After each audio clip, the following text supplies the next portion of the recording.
영화랑 책에 대한 비교 설명 같은 건 크게 다르지 않아요. 그래서 한국의 그 역사가 부동산 역사가 어떤 식으로 흘렀는지를 이제 이 사람은 그 뭐라 그러지? 고비라 말고 속표제지 아니 속표 그러니까 챕터 그 시작하는 쪽마다 주소로 표기해놨잖아요. 그러니까 이런 식으로 이것만 봐도 이 사람이 몰락해 나간 과정과 한국 부동산 버블의 흐름이 어땠는지 알 수 있다.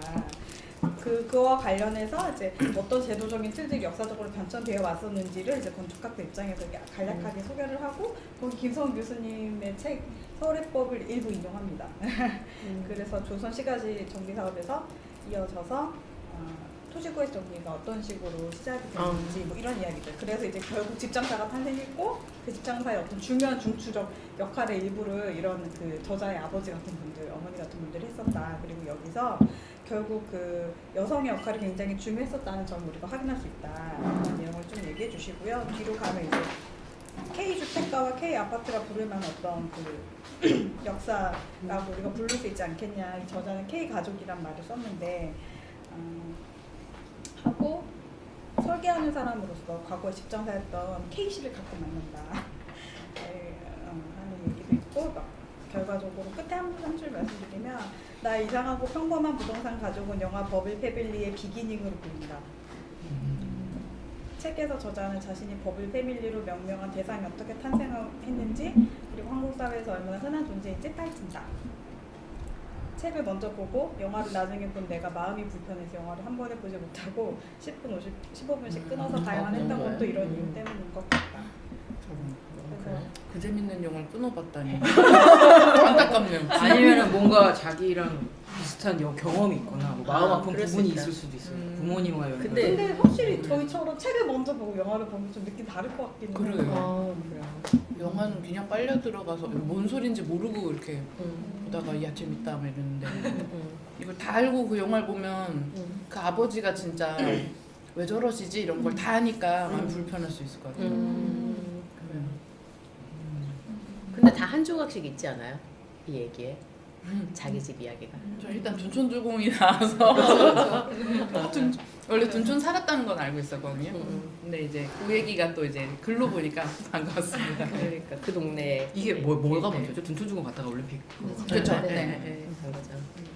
그리고 이 동네에 이 어떤 상황들을 전 다 알잖아요. 강일동이 나중에 어떻게 지어지고 그다음에 둔촌동 지어지기 전에 허허벌판 이것부터 저도 이제 책에 담았으니까 그래서 이제 약간 그 마민지 감독님보다 조금 일찍 제가 둔촌에서 살기 시작해서 좀 둔촌 만족이 있었던 거고 이분은 좀 더 늦게 다른 곳에서 부모님이 와가지고 어디인가 그 바로 옆 동네에서 살던 누군가의 일생을 듣는 그 재미가 저는 또 진짜 아는 동네고 이제 실제로 같은 시공간은 아니지만 조금 어긋났지만 뭔가 아 정말 내가 알 수도 있었을 그런 사람이다 이런 그런 그리고 이런 어떤 삶을 산 사람이 분명히 제가 아는 사람은 또 있을 거거든요.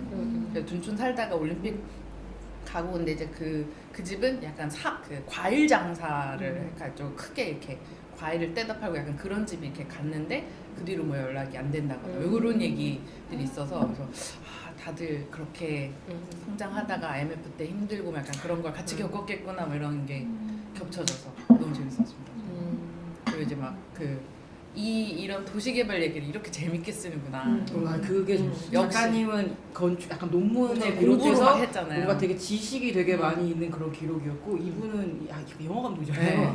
연출이, 그런데 되게 많이 알아. 이거를 쓰기 위해서 되게 이런 부동산 정책이라든지 이런 걸 공부 많이 하신 분 같아요. 그런데 그걸 또 되게 공부를 잘했어. 그래서 되게 서사도 있고 좋고 기록도 하고 되게 영화 감독적인 그런 구술 방식으로 되게 해서 비교가 되면서 되게 재밌었어요. 그 마민지 감독님이 박철수 교수님 수업도 들어왔었다고 하더라고요. 예전에 뭐 잠깐 얘기했을 때 한예종을 다녔나 그래요. 그래서 한예종이랑 시립대가 교류를 하고 있었고 뭐 그래서 영화가 완전 한예종 스타일. 뭐지 하는데 난 건데. 이거를 내가 좋아하지 않으면 난 바보 되는 거야. 나 이거 좋아해. 약간 이런 한예종 스타일 영화 있잖아요. 이걸 보고 내가 마음이 힘들면 난 이거 이해 못하는 거야. 누나 모르는 거야. 약간 이런 느낌 있잖아. 한예종 영화 같다 그런 느낌이었어요. 근데 이 책 읽자고 추천하신 분이 있어요. 저요? 울산 사람. 네. 저요. 그리고 또 마침 예스24 뭐 올해의 책 이런 걸로 선정되지 않았어요 이 책? 아닌가? 울산 얘기도 재밌었어요. 맞아. 네. 울산 얘기 읽으면서 우리 아빠랑 똑같은 회사 다니신 거 아닐까? 라고 그래서 엄청 그 네, 부분이 좀 그렇게 생각을 했었고 저는 울산에 그래도 잠깐 몇 년 살았지? 한 20년은 살았잖아요. 그럼에도 불구하고 제 전체 인생에서 큰 비중이잖아요. 대학 오기 전까지 살았으니까. 그런데 제가 오래 살았던 도시가 울산, 바르셀로나, 서울인데 제일 울산에 대해서 몰라.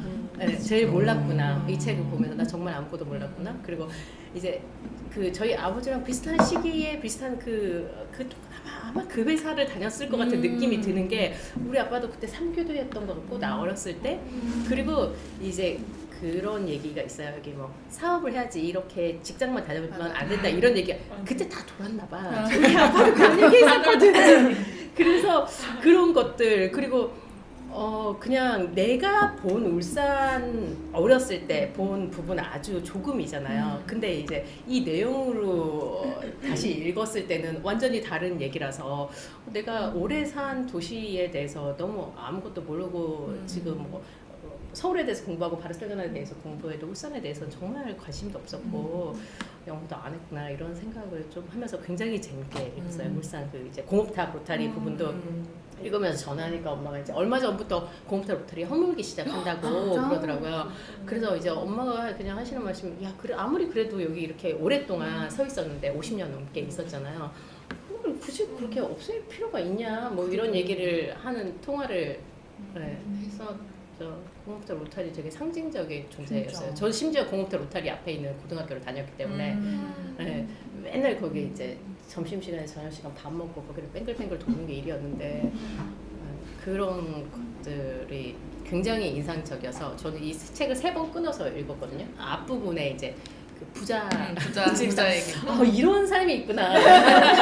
난 지방에서 살았고 이런 모험 부자의 택시만 삶은 타는 삶. 약간 드라마나 이런 데서 보는 거지 그런 걸 가까이서 본 적이 없고 그래서 약간 놀라움의 마음으로 이 책을 읽었고 중간에 울산 부분은 정말 그래서 읽으면서 계속 그런 생각했죠. 내가 그러면은 내가 경험한 거 작가님이 하신 만큼은 못하겠지만 내가 경험한 부분 예를 들면 현대자동차나 현대중공업을 들어서 하면서 울산의 변화라든지 이런 것들이 친척한테나 이렇게 들은 얘기가 많은데 이런 것들이 공부랑 좀 엮어지면 좋겠다 이런 생각을 계속하면서 읽었고 3번째 파트에서는 읽으면서 나 너무 그러니까 우리 집이랑 얘기가 당연히 달라요. 우리 집은 뭐 이런 부동산 업을 하지도 않았고 이 정도로 부동산에 이제 영향을 받는 건 아니었지만 IMF를 기점으로 뭔가가 무너지고 그걸 회복하지 못하고 계속 가고 그다음에 이제 뭐 방을 구하면서 전전하고 이런 것 중에 다들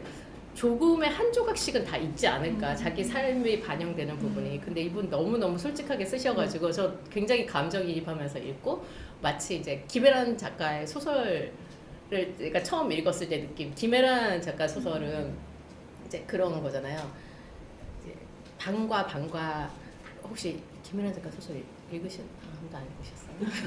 제가 제일 읽었을 텐데 그렇게 그거를 읽고 이 소설에 뭐 문이 열린 것처럼 뭐 되게 임팩트 있는 건 없어요. 그러니까 김혜란 작가가 이제 20대 초반이 같은 영화. 그 집 방과 방을 전전하는 얘기들을 굉장히 많이 쓰셨어요. 그래서 그걸 읽고 처음으로 내 얘기와 비슷한 소설을 만났다라고 처음 생각했었는데 이것도 마찬가지로 그런 인상을 줬던 나랑 구체적인 이야기 똑같지 않지만 예를 들면 뭐 부모님과의 그 어떤 관계라던가 나 봐봐. 아빠한테 전화해서 물어보면 되잖아요. 살아 계시거든요. 아빠 그 회사 다니셨어요? 물어보면 되잖아요. 하지만 나 물어보지 않고 비슷한 회사에 다니셨던 것 같아요. 이런 거 있잖아요. 이런 것들. 네. 그래서 뒤에 너무 몰입해서 읽은 나머지 싹 끝나는 거예요. 갑자기 중간에 이게 끝이야 이러면서. 근데 영화 찍고 뭔가 무슨 일 더 있고 뒤에 약간 더 붙여서 쓴 것 같은 느낌. 맞아. 책이 약간 그렇구나. 붙여서 쓰신 거구나. 뭔가 맥이 한번 끊기고 그런 풀스토리 끊기고 영화 찍고 뭔가 돌아가시고 이제 그런 일이 있으면서 뭔가를 더 단 것 같더라고 책 읽고. 이런 거 좋아해? 이런 거 좋아했어. 이거 진짜 정말 그랬어요. 엄청 깨알같이. 여기에 그런 내용이 있어요? 이 김연아 작가 이 소설에? 김애란 작가? 네. 아, 김애란 작가 소설집이 여러 개가 있는데 바깥은 여름은 약간 좀 뒤에 쓰셨을 것 같고 초반에 뭐 달려라 애비라던가 아니면은 또 뭐 있죠? 초반에 나온 소설집들을 보면 다 그런 거였어요. 저는 이제 지방에서 올라와서 서울에서 살았잖아요. 방을 전전하면서 하숙집 갔다가 자취 좀 했다가 어디 좀 갔다가 뭐 이런 식으로 계속 살았는데 그 얘기가 너무 와닿아서 네, 정말 마치 내 일기장을 이 사람이 소설로 쓴 것 같다는 생각을 했었을 정도였거든요. 첫 번째 소설가였어요. 왜냐면 우리 고등학교 때는 약간 그런 거 읽었거든요. 뭐 양기자의 뭐 무슨 이런 거 아니면 정경민 작가의 또 뭐 어쩌고 뭐 이런 건데 내 삶과는 사실 아무런 접점이 없는 영상소설 3대 이런 거 있잖아요. 그거를 소설을 읽고 아니, 그거 하려고 있는 거 아니야? 어쩔 수 없이 읽는 거 아니야? 아니 이베스에 들게 막 이런 내 삶과 전혀 관계없는 소설들을 읽다가 이제 처음으로 네, 김연아 작가 소설을 보고 이거는 너무 내 얘기다라고 생각했다. 첫 번째 소설가였거든요. 근데 이제 이 작가님, 마민지 감독님 책을 읽으면서도 너무 솔직해서 그죠. 네. 뭔가 솔직한 글이 주는 그게 있잖아요. 네. 굉장히 인상 깊게 그리고 되게 읽었어요. 공부해서 알게 된 것도 있고 업계 사람들이 쓰는 말 같은 거 있잖아요. 그런 것도 되게 막 뭐 깔새, 어떤 거? 깔새, 깔새. 뭐 아웃바운드 텔레마케팅 막 이런 거 이런 거는 진짜 잘 알기 힘든 거거든요. 진짜 이거를 해봐야지 아는 거거든요. 그래서 그런 게 너무 재밌었어요. 직장사 얘기 그런 것도 그렇고 그리고 자기 부모님 이름 다 까는 거 되게 쉽지 않잖아요. 노예숙 막풍 뭐 이렇게 사진이. 네, 대단한 것 같아요. 어디까지 깔 수 있는 거야? 약간 진짜 이거의 끝판왕인 것 같아요. 그거는 본인. 그래서 마지막에 막 너무 슬프더라고요. 그 아버지가 영화를 보기 바로 직전에 그 감정이랑 아버지가 보고 나서 둘이서 이렇게 막 집에 들어가서 있는데 그게 막 상상이 되면서 이게 뭐 내 얘기도 아닌데 막 너무 마음이 너무 아픈 거예요. 그래요. 그 아버지가 자기의 일생을 이렇게 돌아봤을 때 어떤 느낌을 받았을지 막 이런 걸 상상하면서 막 좀 그렇더라고요. 여러 가지가 다 담겨 있어요. 그 종로에 나와서 어딘가 갈대에서 거기서 커뮤니티를 이루면서 시간을 보내는 뭐 그런 거 도시 문제에 대한 것도 맞아요. 있고 노인 문제에 대한 것도 있고 여러 가지가 다 담겨 있더라고요. 책이 그냥 개인의 경험인데 개인의 소사인데 그 종로 가면 그렇게 막 다들 회장님, 막 사장님, 막 서로 막 이러면서 막 그래서 어디서 몇 억이 풀리면 그래서 뭘까? 약간 되게 궁금했었는데. 사람들이 진짜 네. 무서워.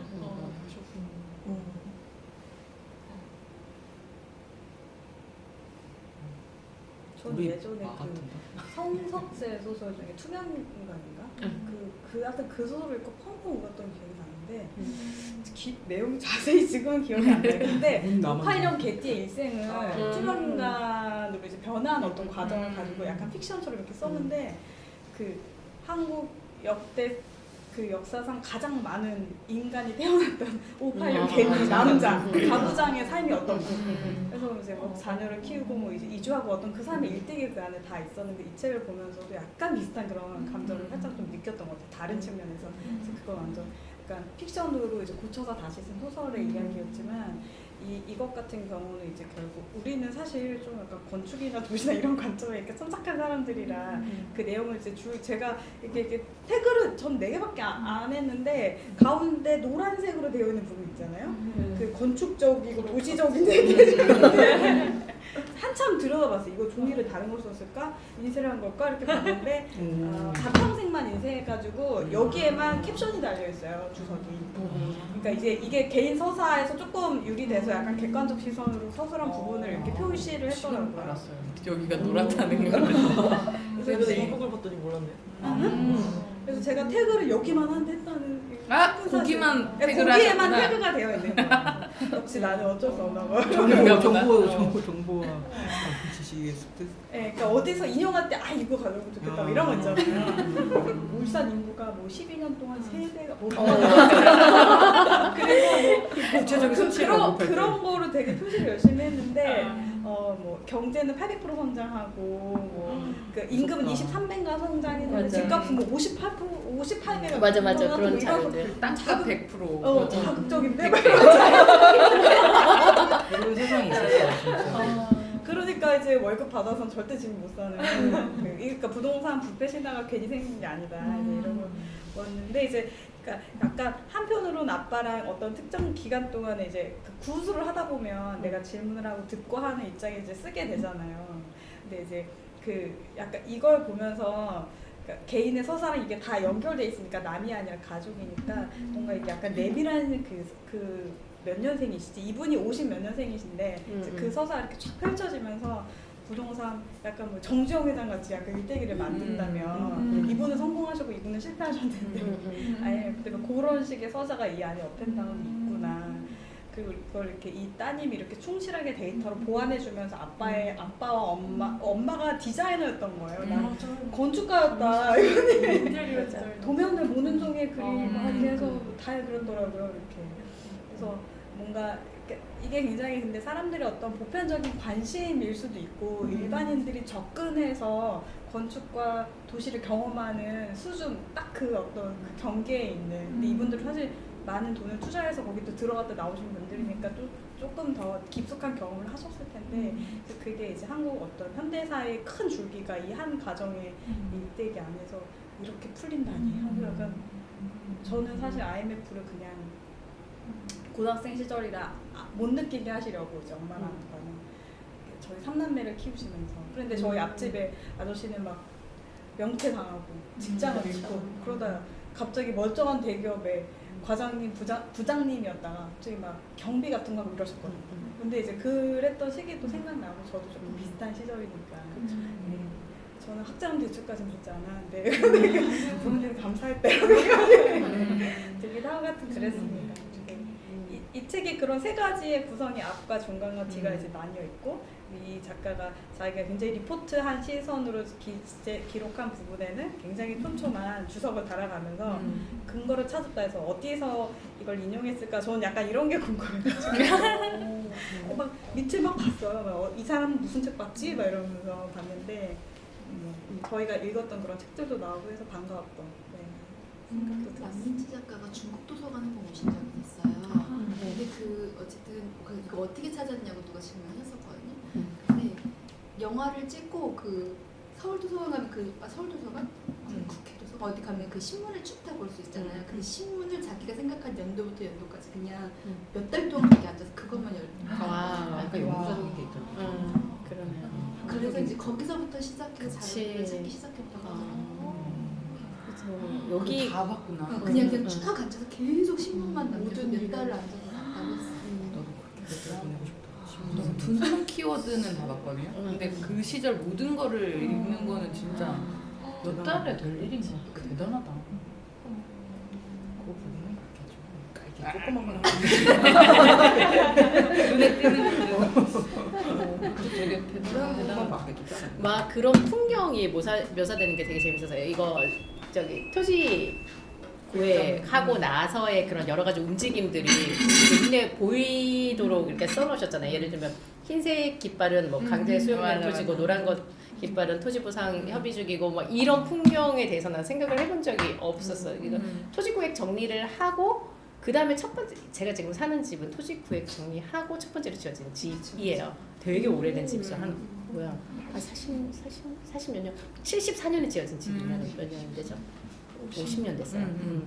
50년 된 집이고 그리고 그 동네에서 그냥 할머니들이나 뭐 어디 그냥 그 동네 오랫동안 사신 분들한테 가끔씩 뭐 용도 변경이라던가 이런 의뢰가 들어오는 일이 있어요. 그러면 이제 그 할머니들이랑 뭐 얘기를 하게 된단 말이에요. 언제부터 사셨고 이런 거 아니면 그 동네에 이제 친구를 만나게 돼서 이제 알게 돼서 얘기를 하면 내가 이 집 내가 지었어 이런 분들이 몇 분 계시면 제가 조각조각 가지고 있는 그 동네에 대한 기억들이나 얘기가 있잖아요. 그게 이제 여기는 마민지 작가님은 굉장히 구체적으로 토지구획지구 해서 저기에 집 지어지고 여기 집 지어지고 이런 풍경을 굉장히 사실적으로 묘사를 해주셔서 인상적으로 그 부분 인상적으로 봤어요.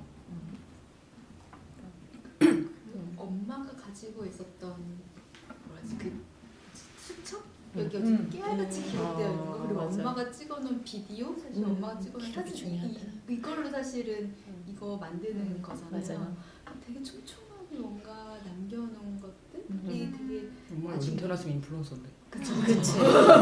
아니 그리고 가계부에 써 있었던 무슨 가격, 금액 이런 것들 골프 치고 네. 골프 강습비 뭐 이런 거. 얼마고 뭐 100만 원, 200만 원이고 뭐 이런 것들. 전 그 어머니가 결국 고등학교를 못 갔잖아요. 근데 만약에 이분이 공부를 계속했다면 어떤 사람이 됐을까? 맞아.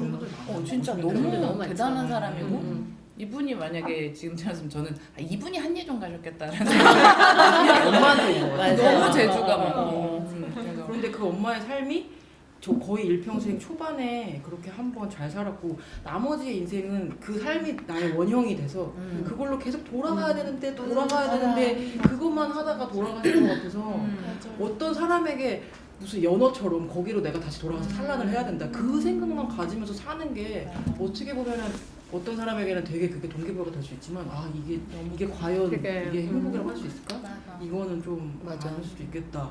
왜 그런 부와 최정점에 있던 게 그 사람들에게 원형이 됐을까? 그 전에 못 살았던 시절도 있고 지금 순간도 있는데 그래서 약간 인생 뭘까 관뚜껑 닫아봐야 알지만 관뚜껑 닫기 전에 웃는 게 좋은 건가 자주 웃는 게 좋은 건가 저는 오히려 이거는 이렇게 정보성이 약간 건축에 대한 부동산에 대한 그런 거는 이 사람이 그냥 표현을 잘하고 서사가 많다 이런 생각했지 저는 계속 그거를 생각하면서 읽었어요. 이 아버지의 삶도 어떤 게 나을까? 어떤 게 이 아버지일까? 어느 시점이 본연의 나라고 할 수 있을까? 전체를 봤을 때 너무 이것만 생각하면서 하는 거예요. 그래서 어떤 사람에게 원형이 되는 지점 그거를 결정하는 게 뭘까? 약간 그게 되게 제 생각 포인트였어요. 그 각오를 못 버리잖아. 그 영화 보면 그게 그게 너무 진짜. 다 집에 그거 불러야 이런 적 진짜. 없었어요? 나는 그런 적 있었거든. 아니 근데 정도가 못 버리는 이런 거 집에 알고. 막 6인용 자개장에 테이블 막 이런 거 소파를 막 이렇게 테트리스처럼 놔둬. 네, 맞아요. 이렇게 놔둬 있는 거를 네. 이렇게 된다고. 근데 진짜 싸워, 안타까운 이해할 수 게 있어. 어머니 돌아가시고 만민지 감독님이 이제 그 어머니가 아끼던 그 테이블을 정리를 해야 되는 거예요. 그래서 트위터에 그거를 한번 올렸나 그래요. 6인용 식탁. 네, 이거를 자기가 너무 소중해서 못 버리겠는데 들고 갈 수는 없다. 그래서 혹시 이걸 어디 보관할 데가 없을까. 그래가지고 이제 너무 안타까워서 제가 따로 연락해가지고 만약에 그 진짜 그러면 따로 보관할 때를 우리 뭐 찾아보던가 하면 뭐 임시로 몇 년을 뭐 이렇게 장기 임대하는 식으로라도 해보면 어떨까 하면서 그런 거 아이디어 막 주고 그랬거든요. 그래서 그 뒤에 그 테이블이 어떻게 되는지 모르겠는데 아무튼 그때 그걸 어쨌든 정리를 하는 시점이 있었어요. 그 너무 근데 그거를 어머니가 아끼시던 거 이렇게만 생각하다가 이걸 읽고 나니까 그 테이블을 그렇게 이고지고 끝까지 못 버리셨던 거니까 딸이 못 버리겠다 싶은 거예요. 그래서 되게 좀 그 생각나고 좀 울컥하더라고요. 아무튼 그 테이블이 어떻게 됐나 모르겠어요. 좋은 거라서 그거 그래서 사진으로 올라왔는데 저 테이블이 진짜 막 아니 그 당시에 얼마라고? 그 당시 600이라고? 막 소파가 600. 그러니까 지금 아마 6천쯤 되지 않을까요? 그 정도 되죠. 최소 3천? 그래서 막 우와 이런 거예요 테이블이. 그래서 이걸 어떻게 이고지고 사셨을까 싶은데 아낄 실만하다 싶었어요. 되게 안타깝더라고요. 이렇게 생기셨구나. 그 아까 말씀하신 것처럼 우리 집은 이제 부동산을 하지는 않았지만 IMF 직전에 엄청나게 돈을 많이 버셨고 IMF 직후로 그러니까 뚝 꺾이는 건 아니지만 서서히 이게 떨어졌어요. 근데 이제 그러고 나서 이제 마민지 감독님의 아버지처럼 우리 아버지도 약간 비슷한 거죠. 그때가 제일 좋았어. 그때를 내가 회복할 수 있을 것 같아. 그치만은 사실은 그 짧은 기간에 굉장히 돈을 많이 버신 거 그 앞에 굉장히 많은 시행착오가 있었단 말이죠. 고생을 하시고 해서 짧은 기간에 이제 돈을 많이 벌었는데 이게 사실 2, 3년간의 돈을 번 게 아니에요. 그 한 10년 기간이 쭉 쌓여서 이게 이루어진 거였잖아요. 근데 이 기간이 지났어. 그리고 전체적인 경기도 그렇고 뭐도 그렇고 이 시점은 다시 올 수 없어. 하지만 그걸 사람이 받아들이기는 되게 어려운 것 같아요. 굉장히 그걸 받아들이기 어려워하시는 걸 제가 이제 이 인생을 통해서 봤기 때문에 너무 이해가 되는 거죠. 이게 남일 같지가 않고 그래서 이제 막 마민지 작가님 훨씬 더 부자였지만 그 정도는 아니었지만 왜 한때 유행했다 그런 거 알죠? 되게 고풍스러운 클래시컬한 가구들이 우리 집에도 있었어요. 장도 왜 이렇게 뭔가 장식장이라는 개념. 이런 거 장식장 뭔지 알죠? 네, 장식. 양주 넣는 양주 장식장 장식장. 있잖아요. 그런 것도 있고 그리고 그랬는데 이제 집을 다시 작은 집으로 이사 가게 됐거든요. 옛날에 살던 되게 작은 집으로 이사 가겠는데 가구가 거기 다 안 들어가지. 안 들어가는데 꾸역꾸역 다 집에 넣었어. 물건도 여기 싸놓고 저기 싸놓고 엄마가 많이 버린다고 버리고 왔는데 이제 전화로 저는 울산에 살고 있지 않을 테니까 엄마가 얘기를 하면서 이걸 물건을 쥐고 이제 정리를 해야 되잖아요. 돌고 돌아도 이걸 놓을 데가 없다는 거예요. 그래서 엄마가 주저앉아서 앉아서 울었다고 그러시는 거야. 그 상실감이 있잖아. 이걸 어디 넣을 아무리 이걸 들고 내가 뱅뱅 이 집을 돌아도 놓을 데가 없다고 제가 이런 얘기를 네, 하셔서 남일 같지 않게 읽었어요. 근데 그 얘기 하시니까 갑자기 트럼프가 자꾸 아메리카를 다시 좋게 해야 된다는 그 얘기가 자꾸 생각나요. 그래. 놓지 못하시는 분. 맞아요. 되게 크게 큰 이야기로 가네. 현 정부도 약간 그런 느낌.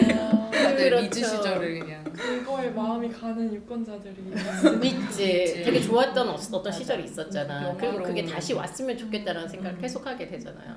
그리고 버려야 돼요. 잊어야지. 그 자기 객관화가 쉽지 않아. 이런 거 있잖아요. 뭐 이런 사람도 있어요. 그러니까 뭐 노래는 유재하지 뭐 이런 거 있잖아요. 나팔바지가 진짜 패션이지 이런 말이에요. 그냥 아니 그렇게 얘기하는 뭐가 있어. 그러니까 그런 말이라고요. 그런 게 그때에 막 천착해서 얘기하는 그런 사람 많아요. 왜 옛날 노래만 듣는데 요즘 좋은 노래 많은데 다 노래는 이거야. 막 약간 이러면서 7080대 그런 것처럼 그런 사람 진짜 자기의 리즈 시절이었기 때문에 그냥 그런 거잖아요. 근데 이런 사람이 막 수백만이면은 이제 들어가죠. 여론이 되는 거죠.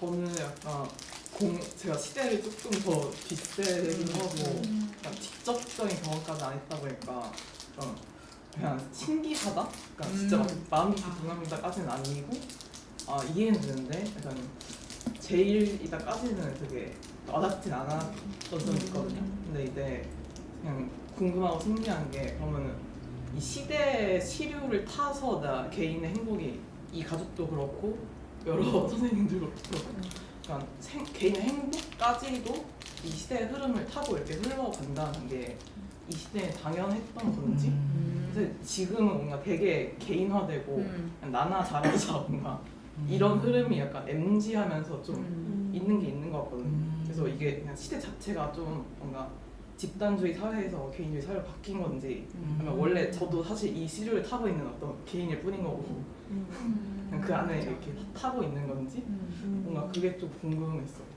이 맞는 것 시류에서 같아요. 이 시류에서 저희가 조금 더 뭐랄까 행복을 그렇게 사회적으로 느끼지 못하고 네, 뭔가 소확행이나 맞아요. 네. 소확행이 조금 약간 그냥 당장 행복을 추구하고 조금 뭐 개인 파괴적이거나 약간 미래지향적이지 않고 현재만 추구하는 그런 것도 있는데 근데 오히려 막 건강 더 챙기고 더 재테크하고 뭔가 이런 쪽에 개인 행복을 더 중시하는 이런 흐름도 저희 세대에 있는 것 같거든요. 그러니까 욜로랑 그런 준비하는 자기 개발. 네, 자기 개발, 갓생 이런 흐름. 갓생. 그래서 근데 저는 그래서 제가 되게 저는 사회랑 상관없이 나만 잘하자 이렇게 잘 살고 있다 생각했는데 사실 그렇지 않고 이 또한 흐름인 건가? 이 시대의 근데 왜냐면 경제 활동을 하는 이상 내가 이 사회의 어떤 정책이나 경제 상황이랑 네. 완전 동떨어지게 살 수는 없잖아요. 맞아요. 내가 왜냐면 이 돈을 버는 행위 자체도 어쨌든 이런 정책이나 뭐 이런 걸 베이스로 해서 나오는 거다 보니까 맞아요.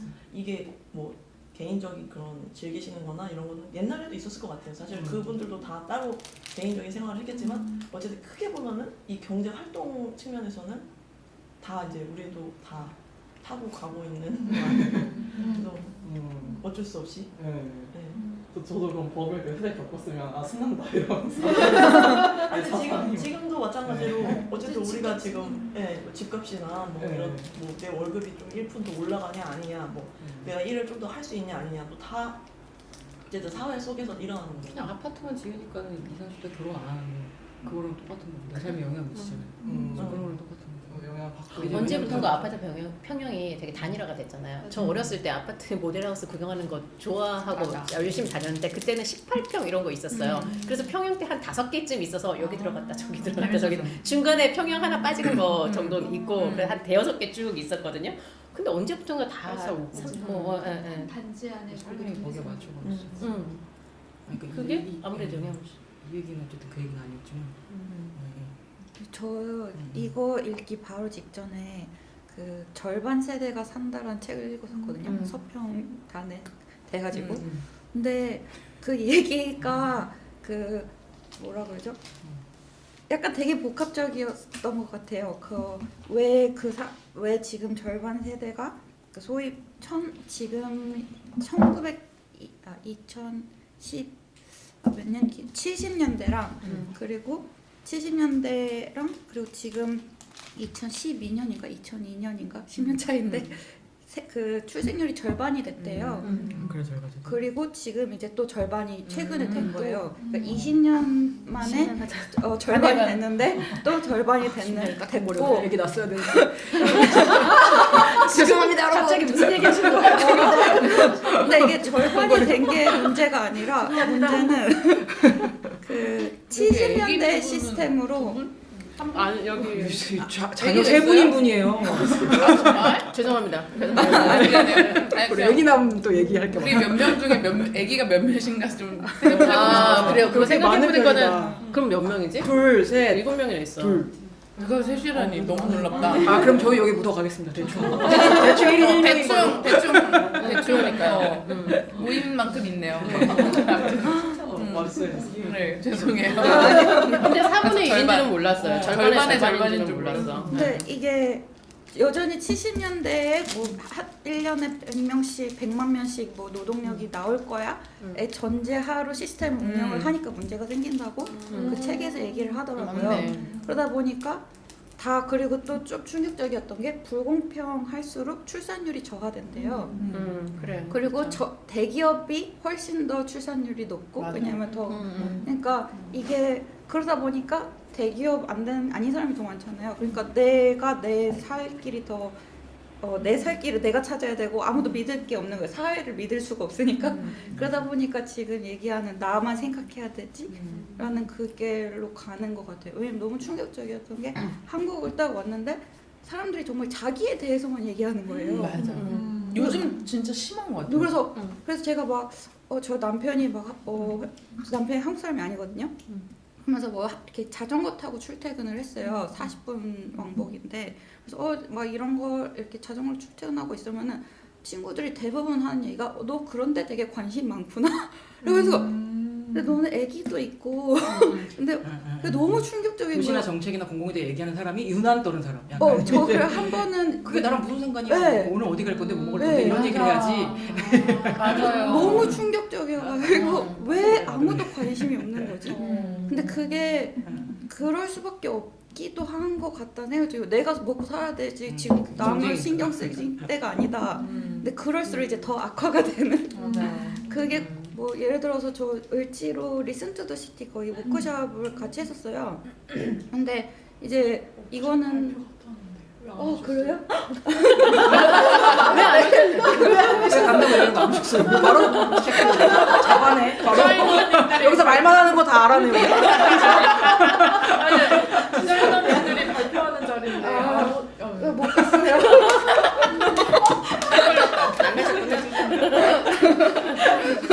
근데 저 디자이너 그 약간 커뮤니티 톡방이 있는데 이렇게 막 엄청 많아요 사람들이. 근데 거기서 이렇게 정보 이렇게 서로 물어보고 이런 곳인데 제가 을지로 하면은 이제 메이킹 하는 곳이니까 디자이너들이 되게 한 번쯤 다 가봤단 말이에요. 그래서 을지로에 이런 일이 일어나고 있어요라고 했더니 예민한 얘기라고 삭제당했거든요. 진짜? 야. 근데 을지로가 사실은 이게 너무 정치적이 되는 편이 있긴 하지만은 정치적인 건 아니잖아요. 그러니까 여기 사람들이 그러니까 정치적인 건 예민한 거. 그러니까 근데 정치적인 것도 아닌데 그러니까 사실은 논의할 거리가 있으면 예민한 거. 네. 논쟁도 아니고. 네. 아, 그래서 저는 심하다. 이게 너무 충격적인 거예요. 그래서 그럼 도대체 정책이 나오니까 그래. 우리는 뭘 뭐에 얘기하고 대해서 얘기해요? 내 자기 개발 얘기하고 나의 성장 우리 다 성장하자 어디가 그리고 투자 얘기는 아무도 거리낌 없는 거예요. 맞아요. 근데 그거에 대해서 툭인데. 그게 더 투자가 예민해. 넓게 보면 투기가 되는 거잖아요. 여기서도 계속 이게 내가 하면 투자고 나가야 어떻게 맞아. 되게 애처없잖아. 진짜 한국적인. 내 땅이 있다. 진짜 이렇게 이거 생각하시는. K야 K. 그냥 모든 게 K였던 책인 것 같아. 좀 계속 엄청 생각이 많아지더라고요. 저는 나이가 비슷하거든요. 그렇죠. 나이가 비슷하고 근데 부모님은 한 10살 많으신 것 같더라고요. 늦둥이라 가지고 그리고 최근에 저희 아버지도 부동산 사업을 하시겠다고 네 하나도 못하고 계신데 평생 약간 공무원 같은 분이셨는데 그냥 법을 읽으실 줄 안다는 거에 대해서 또 친구분이 우리 같이 하자 해가지고 그 뭐죠 부동산 자격증 공인중개사를 따신 거예요. 그 앉아가지고 그냥 맨날 그냥 글 쓰고 계세요. 글 쓰고 책 읽고 계신데 약간 막 그 또래끼리 돌아다니면서 막 뭐 사장님이 이렇게 얘기한다는 게 저는 아버지가 너무 생각나고 저희 어머니는 평생 가정주부로 살다가 최근에 요양보호사로 일하고 계시거든요. 그 이거 너무 생각나는 거예요. 그래가지고 약간 되게 여러 가지 생각들이 들더라고요. 저는 분당에서 자랐거든요. 완전 저는 분당 키즈인데 지금 분당 재개발 얘기 때문에 엄청 시끄럽잖아요. 이게 제가 산 곳이 30년 만에 나이 든 것도 너무 충격적이고 둔촌도 약간 비슷할 것 같은데 약간 그래서 왜 우리는 계속 반복하는 거지? 이거 재개발 똑같이 해가지고 또 붐 일으키려는 거잖아요. 그래서 약간 그 성함을 까먹었는데 라이트 투 더 시티 쓰신 분 네 맞아 그분 얘기가 자꾸 생각나는 거예요. 막 우리 그 경제를 부흥시키는 방식들이 계속 이제 불평등을 일으키고 있고 그리고 이제 그러다 보니까 이제 애기 안 낳고 계속 이제 반복되는 것 같아가지고 엄청 여러 가지 생각이 저는 들더라고요. 화나더라고요. 저는 좀 화가 많이 났었어요. 그래서 저는 이번 책 읽고 다음 책으로 지금 자본주의 책을 읽고 있어요. 뭔가 갑자기 너무 궁금하더라고요. 나도 이제 저도 약간 이런 거에 관심도 많고 그런데 내가 이걸 너무 경제 이면에 대해서 이 본질에 대해서 내가 너무 모르는 것 같은 거예요. 내가 뭐 물가가 내려갈 것 같다 뭐 뉴스 보면은 그럼 내려가는 게 도대체 뭐 얼마나 내려가는 거지? 내려갈 수 있는 건가? 막 약간 이런 게 되게 궁금했었는데 좀 읽으면서 되게 지금 약간 해소가 되고 네. 어쨌든 이제 이 자본주의 자체가 이 불평등을 계속 키워가면서 돈 버는 사람들은 이제 돈으로 계속 돈을 버는 거고 아닌 사람들은 노동을 해도 이게 이제 상대 뭐 잉여가치 뭐 이렇게 나오더라고요. 이 가치는 계속 평가절하되는 거예요. 왜냐면 나머지 사람 이 자본주의가 돈을 벌어야 되기 때문에 자본가가. 근데 점점 그래서 이제 읽어보니까 좀 더 재밌고 이제 다음 책도 또 이렇게 읽어가지고 좀 알아가야 되겠다 이런 생각이 좀 들더라고요. 이 책을 통해서. 근데 점점 노동의 가치가 없어지는 거잖아요. 맞아요. 노동의 가치가 없어 금융이 계속 금융을 도는 거고 노동은 그냥 약간 노동이기 때문에 노동이 있는 근데 그걸 자꾸 생산력으로 착각을 하는 그것도 너무 저도 약간 자본주의 책 읽고 있었고 저 약간 석사 논문이 그런 거였거든요. 이제 생산과 돌봄 해가지고 그 인류학자 지금 돌아가셨는데 몇 년 전에 데이비드 또 그분도 이름도 자꾸 그 불시착 적으신 분인데 아니다. 그 약간 월가에서 약간 무브먼트 했던 분이신데 그분이 하셨던 얘기가 컵은 생산을 한 번 하는데 컵을 여러 번 씻는 100만 번 씻는 거잖아요. 1000만 번 씻고 근데 우리는 컵 만든 것만 치는 거잖아요. 그 GDP로는 그런 얘기 하시는데 지금 다 그 문제 생기는 데는 다 그 컵 씻는 데서 생기는 거예요. 여기는 문제가 없거든요. 그러니까 네 그러더라고요. 그러니까 책에서도 측정될 수 마지막에 없는. 부동산 결과적으로 이제 그래서 우리가 남는 게 뭐지? 라고 다시 생각했을 때 그래서 마민지 작가한테 남은 게 뭐지? 했을 때 결과적으로 남은 거는 그 2천의 땅인 거잖아요. 결국 땅이 남는다 이런 거야. 아무리 생각을 해도 그냥 이 우리가 평범한 사람으로서 돈을 이제 뭐 콘돔 점프라고 하잖아. 이걸 할 수 있는 방법이 아무리 생각을 해도 나도 부동산이 영화 보면서 마민희 작가 마지막에 딱 나서 마음이 안심됐어. 맞아. 다행이다. 마민희 뭐 이러면서. 작가 저거 어떻게 저걸 현금으로 저 교환같이 만들어서 어떻게 해라. 맞아. 속으로 약간 그래서 저도 지도 다행이다, 보면서 남 지도 걱정. 보면서 여기 개발됐나? 그래서 여기는 개발될 가능성이 있나? 그래서 그 영화가 해피엔딩처럼 느껴졌어요. 땅이라도 있어 다행이다 이러고. 땅을 찾았다 어디 있었다 후후 엄마가 돌아가시고 찾다 보니 있었다니 약간 이러면서 이게 내 땅이야 이러면서 했더니 약간 책이 해피엔딩처럼 끝나는 거지. 뭐 아파트 공공주택 맞아, 청년주택 맞고. 당첨돼서 들어가고 뭐 이제 아버지도 좀 정리된 데 들어가고 가구 정리하고 하니까 해피엔딩? 약간 이런 느낌? 저는 그 땅 그 프레임을 영화에서 없앨 수가 없어. 땅을 딱 그 만났을 때 만민지 감독 약간 이렇게 어안이 벙벙해하면서 약간 그러잖아요. 거기서 약간 그 부모를 이해하게 된 그걸로 받아들였어요. 그래서 아 이 맘이었구나를 아주 땅 그냥 허허벌판에 딱 봐도 당장 개발 안 될 것 같은 그 느낌의 땅을 보고 뭔가 그 안도를 하는 거면서 아, 부모를 이해하는 어떤 그런 거로. 근데 그걸 영화 보는 우리 다 그래 역시 낳는 게 땅이야. 이게 그냥 한국인의 정서 같은 거예요. 그러니까 자본주의를 욕하면서도 거기에 들어가지 못해서 안 달라고. 맞아요. 네, 그 불안감. 모두가 그래요. 네. 그냥 모두가 그런. 아니 근데 누구나 욕하면서도 안전감을 주는 어떤 것들이 필요하잖아. 네, 사회가 날 정말 지켜주지 땅. 않는데 땅이라도. 근데 그 기사 계속 보이는 거예요. 저 최근에 엄마랑 이제 판교에서 만났는데 공실이 엄청 많은 거예요. 엄청 많죠. 그리고 최근에 또 기사에서 그 신도시도 그렇고 저희 이제 신도시라고 불리는 것들에 대해도 그렇고 서울도 그렇고 공실률이 그렇게 많대요. 맞아요.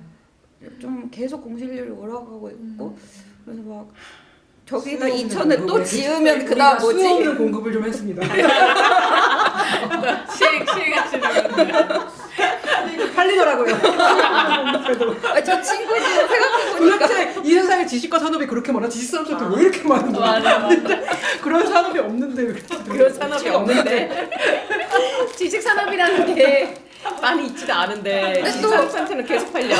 근데 우리나라는 지식 경제가 아닌 것 같거든요. 제조 기반이잖아요. 제주도 들어가야지. 근데 지단이 완전 제조가 제주도 들어가. 약간 제주도 옛날 들어가. 도시락 근데 먹자. 그렇게 셀로 그렇게 그렇지만 그렇게 실제로 안 쓰지. 예. 그러니까 그 공실률도 근데 이제 용도별로 정말 천차만별인 게 그 업무 시설 같은 거는 공실률이 거의 제로예요. 자연 공실률도 없어요. 강남 같은 경우는. 그러니까 이제 부르는 게 값이 되는 거예요. 평당 뭐 2천이었을 때가 몇 년 전이었는데 그때도 막 사람들이 미쳤다 너무 비싸다 했는데 지금 5천 넘었거든요. 근데 그거는 이제 이제 신규 공급에서 그렇게 되는데 이제 결과적으로는 그렇게 오피스나 뭐 주거나 이런 거는 완전 계속 미쳐 돌아가고 근데 이거에 대체제 이게 다 포화됐기 때문에 우리가 개발해야 돼라고 해서 이제 투자할 곳을 못 찾았던 사람들이 투자했던 그런 지산, 오피스텔 이런 게 이제 지금 문제가 되고 공실이 점점 쌓이고 그런. 왜 쌓이는 거예요, 거기는? 그게 이제 수요 없는 공간. 네, 수요는 공부를 왜냐면 뿌리셔가지고 대출이 90%가 나요 지산 같은 경우는. 그러니까 1억이면 내 돈 1,000만 원만 있어도 살 수 있는. 그리고 중도금이 무이자예요. 근데 중도금 무이자로 대출 받으면 부가세까지 내가 환급받아 쓸 수 있어요. 그거 기간 동안. 그래서 잔금을 하면 되는데 잔금은 그 사람 임차인이 맞춰지면 그 사람이 내는 월세로 잔금에 대한 이자보다 더 나와요. 그러니까는 그냥 약간 월 한 몇십을 벌 수 있는 그냥 구조인 거예요. 월 1,000만 원만 있으면 1억짜리 상품으로 했을 때. 그러니까 모든 것이 다 거품인 거예요. 근데 임차인이 끼워줘야 끝나는 구조인데 그게 계획돼. 그러니까 뭔가 이게 하나라도 중간에 잔금 치를 때까지 하나라도 삐끗하면 이게 이루어질 수 없는 프로세스인데 다 거품이었던 거예요. 이제 그런 것들이 이제 시장이 불안하고 그게 보통 이제 주거가 문재인 정부 때 주거를 규제 많이 하니까 비주거로 다 투자가 몰린 거였는데 이제는 주거 많이 풀어주고 이제 막 그렇게 되니까 실제로 임대가 없었던 게 수요가 없었던 게 이제 드러난 거죠. 근데 사실은 임대가 안 맞춰줘도 그 지식산업센터가 그게 상품으로서 유효 가치가 있었다고 하면 계속 팔렸을 거예요. 피를 붙여갖고 팔고 막 그랬을 거예요. 근데 이제 실제 수요가 없는 상황에서 그냥 투자로 돌리려고 했는데 그게 이제 그렇게 된 거죠. 그런 게 많아요. 물류창고도 진짜 많고 공실 진짜 많고. 그리고 사람들이 부동산 붐이었으니까 또 어느 땅이나 그냥 남는 완전. 땅 무조건 개발해야 되니까 중공업 지역 같은 거 그냥 막 사가지고 그냥 뭐 주거 못하는 데는 그냥 그런 거 막 지산 때려 넣고 또 그냥 뭐 진짜 어디든 그때 하도 개발 붐이었잖아요 한동안. 그러니까 그게 지금 이제 준공되면서 다 문제가 돼. 그러니까 진짜 개발 사업이 일정 부분 도시를 많이 일종뿐이 아니라 많이 망치는 것 같아요. 그래서 준공된 것도 기간에 책임 준공해야 되니까 공사도 안 좋게 하고 모든 게 알고 있지만 저 역시 그 사업에 종사하고 있기 때문에 이걸 욕하면서도 그게 뭐 진입해서 안 달란 사람이라서 거기서 돈을 벌고 있는 약간 그런 형태라서 할 말이 없네요.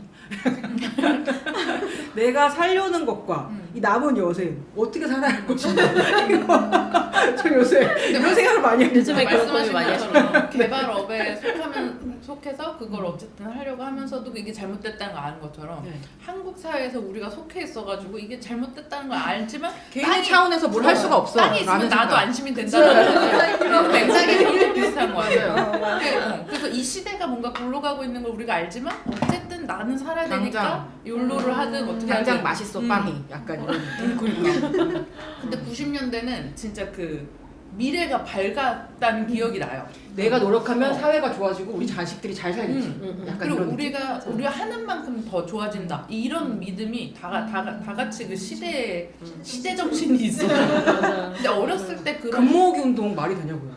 누가 내겠냐고 지금. 저 지금 나요. 진짜 아무도 안 되죠. 초등학교 때. 근데 그 희망이 진짜 있었던 게 저는 이제 약간 이렇게 인생을 돌아보면서 90년대가 좋았다라는 생각을 진짜 하는데 그때 막 뭐 문화적으로도 되게 내가 참 풍요로운데 그런 유년 시절을 살았구나 뭐 이런 걸 생각하다가 그걸 이렇게 파고들다가 이제 생각한 게 그때 약간 희망이라는 게 있었던 것 같은 거예요. 나도 있었고 부모님도 있었고 그냥 온 세계가 세상이 제가 이걸 왜 생각했냐면 연말에 갑자기 머라이어 캐리 노래에 빠진 거예요.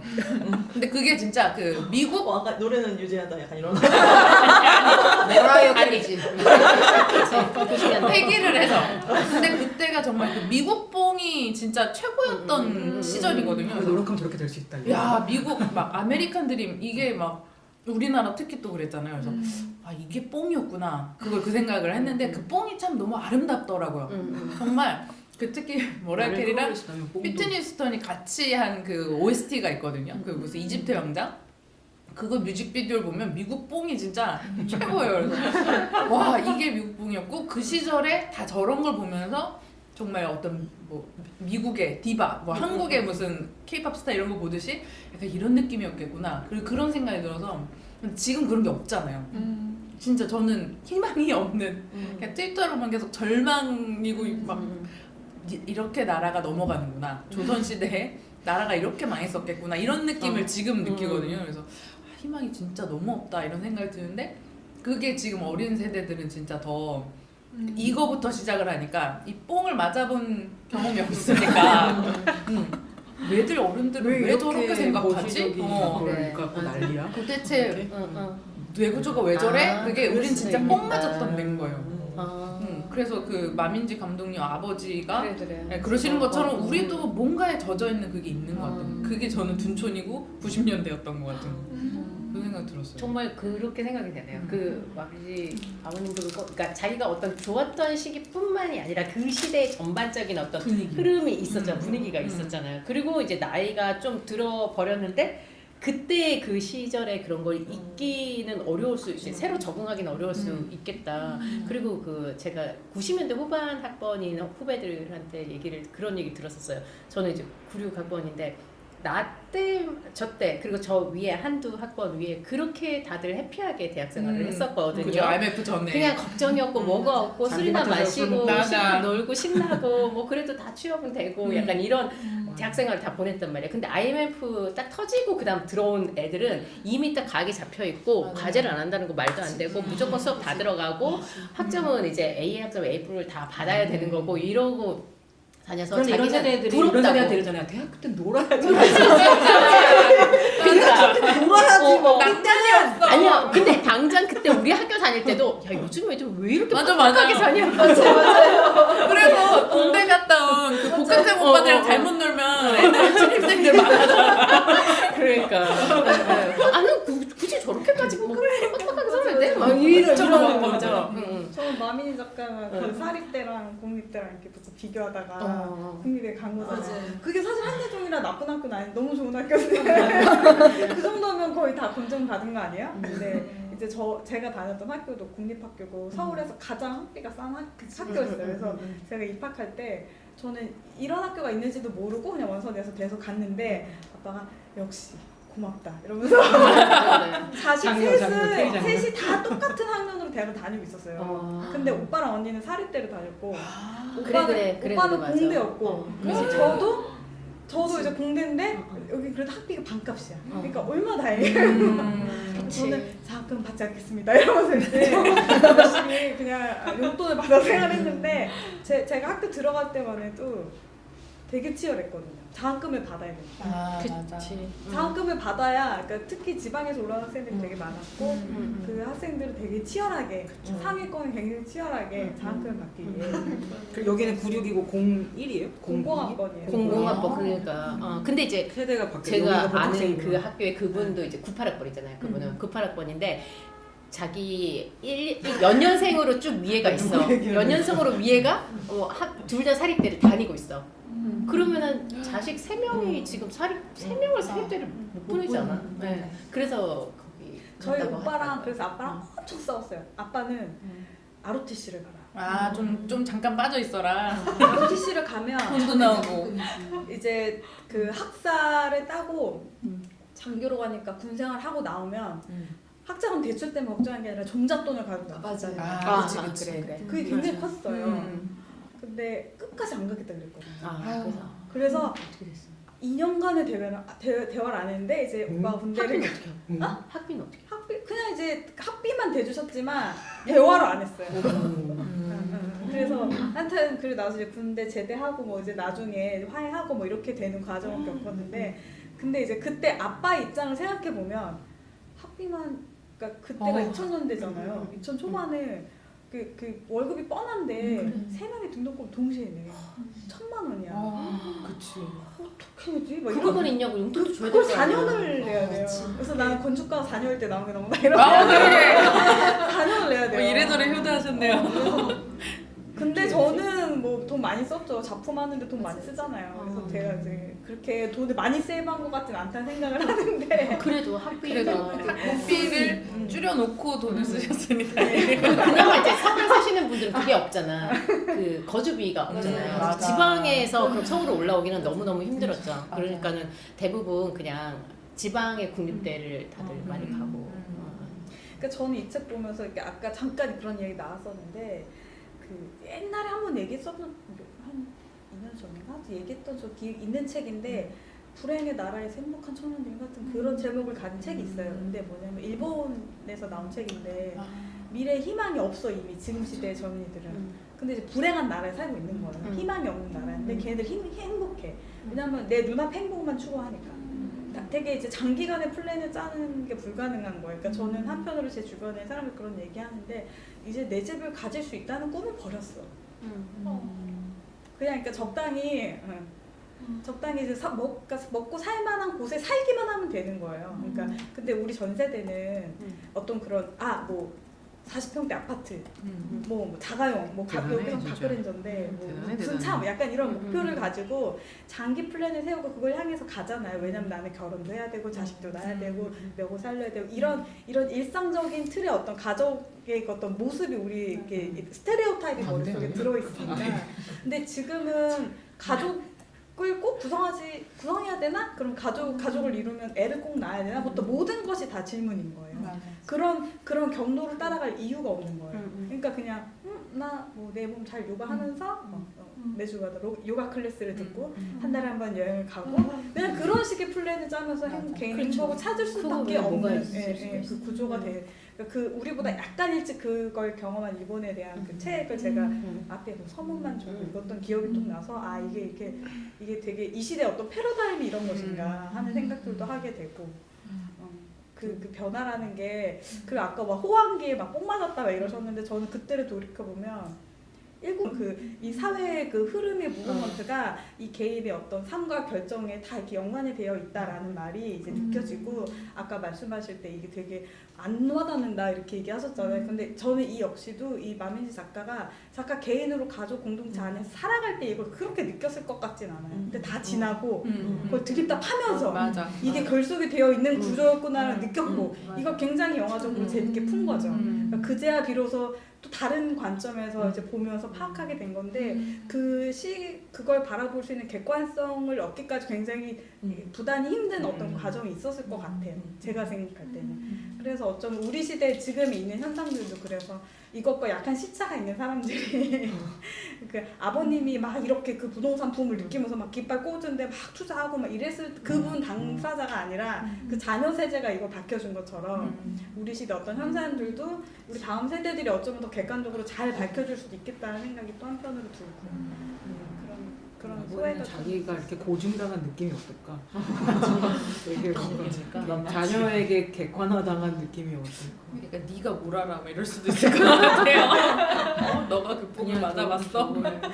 그러니까 그 정말 그 당시에 도파민이라는 건 말도 못했을 것 같아요. 뭘 조금만 하면 돈 이만큼 그 글로 읽어도 우리도 막 100만 원에 산 게 800만 원이 됐대. 진짜 와 그거 진짜 한 문단 읽는데 약간 우야 막 이러더라고요. 그러니까 나 너무 막 그 기분을 다시 못 느. 그 외에 굉장한 사랑을 받은 스타들이 나중에 말년에 허무감을 느끼고 맞아. 마약을 하게 되는 것도 그것과 같은 똑같은 기분 다시는 못 느낄 거란 말이야. 지금을 즐겨라 그렇게 되는 거 진짜 그러려면 돌을 닦아야 되는 것 같아요. 그래서 연예인들이 진짜 그 핫했던 사람들이 골로 가던가 하면 갑자기 도인으로 빠지잖아요. 근데 진짜 저게 엄청나게 그걸 내려놔야 되는 그치. 극복이었겠구나. 인간적인 차원에서 그걸 극복하기는 진짜 쉽지 않겠다. 개인으로. 그것도 버블이네요 진짜. 근데 이걸 진짜 멀리서 이렇게 구조를 보면 내가 그냥 그 구조에 그렇게 태워졌었구나를 좀 보면 약간 그래도 좀 거리두기가 되는 것 같은데 이렇게 나의 얘기로만 해버리면 진짜 개인이 그거를 내려놓는 건 쉽지 않을 것 같아요. 그러면은 뭐가 좋아요? 결핍으로 근근히 사는 게 좋아요? 인생에서 한번 빵 터졌다가 계속 힘들게 좋아요? 왜 이렇게 극단적이에요? 만약에 삶이 2개밖에 없다면 그래요? 뭐가 날까? 영화를 찍는데 궁금해요. 선생님은 어떠세요? 그냥 결핍으로 근근히 사는 게 아닌 것 같아요. 지금이 약간의 그냥 약간 신세한탄 하면서 신세한탄 하는 사람들끼리 모여서 신세한탄 작은 만족. 결핍이라는 게 달리 보면 그냥 작은 행복들이 네, 쌓이는 요만큼이라도 성장하면 성장이잖아요. 그게 낫지 않나. 그리고 한 번 이게 피크를 찍은 사람이 또 찍기가 쉽대요. 성공의 맛을 알아서 못 찍는 사람들 어떻게 해? 그거 약간 다시 자기 못 찍는 개발사 사람도 나오는 있잖아. 말이야. 아니, 실제로. 칭찬하고 성취 많이 해본 사람이 왜냐면은 그거까지 이제- 올라가 봤기 때문에 그래서 사업을 스타트업 이거 망했다가 근데 이 말도 이거 맞는 했다가 말이지. 성공한 사람 진짜 많아요. 스타트업 필러. 맞아. 그걸 연쇄 창업자라고 하더라고요. 근데 그거를 창업만 계속 해주는 거예요. 근데 앞뒤랑 상관이 없는데 잘 돼. 진짜 성공해서 엑시트한 사람들이 그냥 그 돈 가지고 쉴 것 같잖아요. 그런데 결국 다 그러면 그거는 그쵸. 네. 이게 돈이 말이 기쁨이 진짜 아니야. 성공이에요. 그쵸. 진짜 성공. 찐 이분은 아니지. 뒷걸음질 치다가 고모가 사업하자고 해서 같이 맞아요. 했다가 해서 자기의 진짜 기반이 있어서 한 성공이 맞아요. 아니었던 거야. 필요에 힐려서 했던 성공이었던 제가 그 미안하지만. 얘기를 아까 굉장히 하고 싶었는데 이 녹음이라서 약간 그 얘기 하기도 되는데 이게 나쁜 말이야? 아버지가 여기서 지어달라 그래 그러면. 아버지가- 괜찮아, 난 필터가 없으니까. 그 무슨 말인지 몰랐어. 그 생각을 계속 하면서 이걸 읽었거든요. 나 이렇게 성공하셨었는데 왜 이게 안 됐을까? 진짜 성공이 아니다. 왜냐면 진짜 가짜 성공이 아니었던 성공. 거예요. 근데 이모님이 돌아가셨잖아요. 이모님이 돌아가시지만 않았어도 저는 이 집이 달랐을 것 같아요. 왜냐면 이 길을 본인이 찾은 것도 아니고. 그리고 이모님은 그럴 이모님이- 그게 있는 네, 사람이었지. 이모님은 어쨌든 수완 있는 멘탈이 있는 사람이었고. 사람이고 이 모든 거를 과정을 알고 내가 여기서 이제 이 들어가서 했던 사람이기 때문에 이모는 더 많이 이제 아는 거고 여기서 그냥 얹혀서 들어가셨던 분이기 때문에 그런 땅도 샀고 막 약간 이런 게 되게 막 맞아, 그러다 이거 보니까 다시 내려갔을 때 부암동에다가 무슨 건축허가 안 나가지고 그래서 계속 갔다는 거 있잖아. 맞아, 맞아. 어 그래요. 남들 같지 않아. 부항동을 그래서 그때 봤는데 사이트 안 보여줘. 네, 저 그래서 이렇게 오늘 영어 수단이 사이트는 못 찾고 보시면 대충 물어보려고 이런 그랬죠. 데겠구나 싶은 전동체 데가 그렇게 힘든 거기가 데가 도로가면서 쫙 올라가잖아요. 계속 부항동이. 거기 영화에 그 현장 나오는데. 부암동에 나와. 근데 그게 그냥 얼핏 지나가. 그러니까 왠지 아실 수도 그래서 있겠다 아니 그냥 싶어가지고. 저는 정확한지 모르겠고 그냥 그 지도 보니까 그 길로 쫙 따라서 올라가는데 개발 가능한 데만 딱 개발이 딱딱딱 돼 있고 안 되는 데들은 그냥 산이잖아요. 네. 그래서 왠지 이런 데 어디 잘못 사셨겠구나. 그러니까 이제 뭐 너무 경사도 높고 막 이런 데를. 그러니까 이게 본인이 베이스가 더 탄탄하셨으면 아무리 정치적으로 이런 게 계속 맞아. 바뀌고 그건 제도가 또 바뀌고 그래. 했어도 뭐 건축법 알고 하셨으면은 그래도 적당히 이걸 필터를 하셨을 텐데 뭔가 그래서 좀 안타깝더라고요. 맞아요. 그래서 왜 다시 극복을 못 하셨나 이런 걸 생각해도 좀 이제 본인이 결국은 자기 개발이다. 결국은 내신이다. 했었어야 된다. 이제 잘 될 때 더 노력하고 뭔가 이런 게 한 번 더 딱 따라왔어야지 이제 진정한 성공으로 다음에 또 도약할 수 있는 그러지 않았었어. 그냥 시류에 물려서 잠깐 그게 버블이었던 그게 거지. 버블. 버블이었던 거지. 근데 그 맛을 이렇게 올라가서 내려와가지고 계속 그 시절을 할 바에야 저는 어쨌든 빵 먹고 뭐 샤프심 받으면서 행복하고 이랬던 거잖아요. 그래서 이 뭔가 시대가 참 다르다라는 생각을 했고 그 게임이 느끼는 게 어떤 삶을 살아왔는지에 따라서 저희는 그런 게 없이 그냥 항상 이렇게 살았거든요. 그냥 그대로 은퇴하시고 진짜 사업도 조그만 크게 안 집에서 하시고 장식장 넣고 네, 이렇게 안 좀 더, 살아봤어. 다들 살아봤어. 그래서 또 여기서 재밌었던 거는 전 빌라에 관심이 많으니까 빌라에 사는 사람들만 막 인터뷰하고 다녔는데 빌라를 만든 사람들의 이야기 이 사람들이 어떻게 상가주택에서 여기 옮겨 다니고 이런 얘기가 재밌었고 좀 마지막은 살짝 실망스러웠어요. 뭐 내가 전세주택에 살아보니까 뭐 공공임대주택 살아보니까 주거환경이 우리가 원하는 건 큰 게 아니라 주거환경이 좀만 나아지면 좋은 거다 이런 마지막에 좀 시사점을 주려는 것 같아가지고 오히려 좀 재미가 없고 용두사미가 됐고 이 목차만 봤을 때는 진짜 딱 이 뭐 46평, 12평 이렇게 내려온 그 이야기를 전 좀만 더 해주면 좋겠다. 저는 딱 이게 너무 더 망해야 되는 거 아니에요?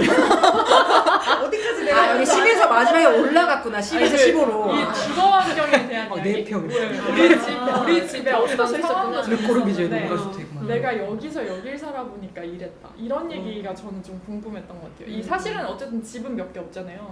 근데 이게 12평 이 올림픽 아파트 계속 왔다 갔다 해서 그런 거지. 그래서 조금 저는 사실 그냥 그렇게 읽었는데 얘기 들으면서 이런 생각들을 해볼 수 있었구나 생각했어요.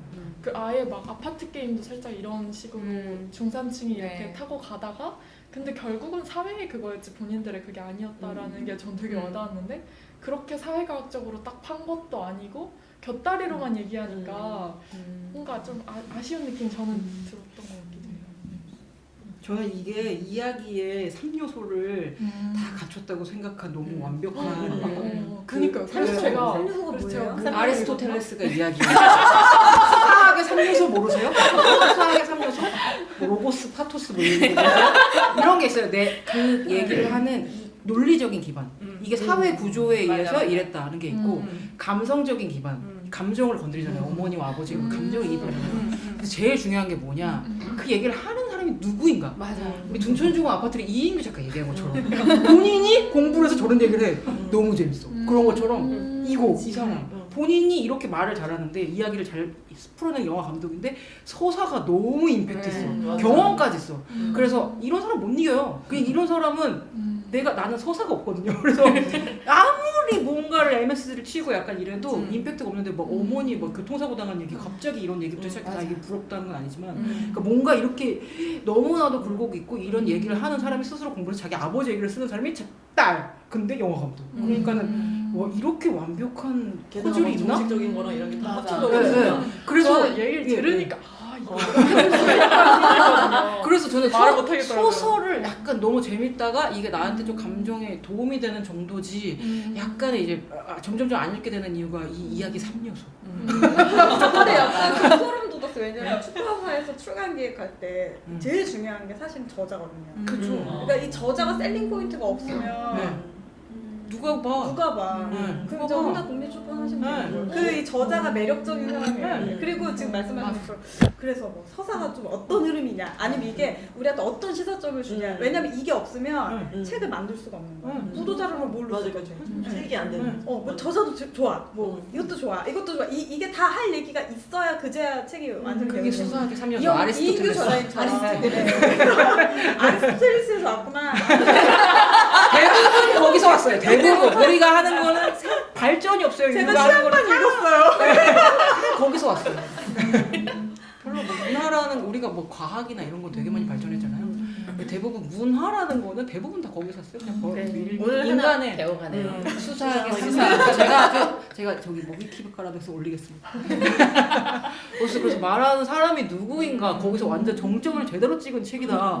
그래서 나는 이 내용도 내용이지만 이 책이 갖고 있는 뒷배경에 대해서 너무 큰 넘사벽이다. 약간 이런 걸 너무 느껴가지고 약간 진짜 이렇게 진짜 키보드 품 팔면서 진짜 이런 것보다 이런 서사와 이 사람이 얼마나 중요한가 진짜 그 생각을 너무 많이 했습니다. 하루에 진짜 이메일 20분씩 쓰는데 그것도 서사가 될 수 있지 않을까요? 그래, 매일에 20분씩 뭘 20분씩 쓰는 사람. 막 이런. 이거 해주세요. 우리 이거 했습니다. 이거 받았습니다. 한 번 더 리마인드 드립니다. 안 되고 있는 것 같습니다. 제가 봤습니다. 제가 봤습니다. 그리고 우리가 이렇게 말로 한 것도 다시 다 메일로 받죠. 오늘 이야기한 증거가 내용, 있어야 되니까. 네. 오늘 이야기한 내용 또 다시 메일로 정리해가지고 근데 뭐 그런 거 있잖아요. IT 기업에 종사하는 사람이 소설가 되고 맞아. 하는 것처럼 충분히 가능성이 있죠. 재미있는 아니 이야기도. 근데 마민지 감독의 이 이야기가 진짜 어떻게 보면 지금 그분이 지금 30대인데 거의 30대 전까지의 모든 이야기를 막 한 거잖아요. 물론 그 뒤에 또 막 반전이 있다고 막 얘기를 드렸잖아요. 근데 아무튼 이런 본인의 서사가 너무 지금 잘 만들어졌는데 이분은 그러면 이거 말고 어떤 더 대단한 이야기를 만들어낼 수 있을까? 저는 그게 조금 걱정되는 거예요. 이분이 이제 똑같이 생각. 그죠? 이분은 다 영화 썼어. 감독이고 너무 임팩트가 총알을 다 썼어. 내 인생에 진짜 이게 어떻게 보면 인생의 최대 서사일 수도 있는 거잖아요. 근데 약간 그런 감독님 중에 그 일본의 제1동포인데 디어 평양 만들고 최근에 그 수프와 이데올로기라는 영화도 만든 다큐멘터리 영화 감독인데 그게 한 3부작이에요. 그래서 일본의 제1동포가 자기네 부모님들은 그 오빠들을 다 북으로 보낸 약간 그런 가족 얘기예요. 그래서 디어 평양이 그런 얘기고 그 진짜 되게 이런 삶이 있구나를 이제 보여준 그런 다큐여서 되게 놀랐는데 그 수프와 이데올로기는 알고 보니 이제 어머니가 약간 이제 치매가 오셔가지고 가물가물 하는데 그제서야 어머니가 4.3 얘기를 꺼낸 거예요. 그래서 부모가 왜 오빠를 북으로 보냈는가 그걸 이해하게 되는 그런 건데 이게 한국의 역사랑 다 맞물리는 한 사람의 삶인 거예요.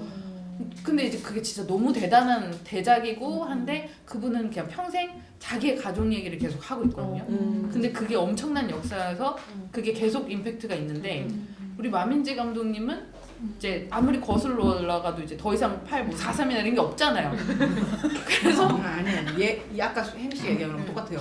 잘하는 사람은 뭐래도 잘해요. 그러니까 잘하는 사람일 텐데 혹시나 여기서 멈추면 어떡하지? 할수 있어요. 마민지 작가님 땅이 혹시 봤더니 유물이 나와. 영화 네, 제목. 수프와 이데올로기 양명희 그래서 감독님인가? 이거 다음 너무 재밌을 것 뭐 같아. 하고 계시냐고 그때 물어봤을 때는 그 어머니 생각했던 여성들에 대한 그 노동자 서사이 그냥 앉으면 나오는 사람이에요.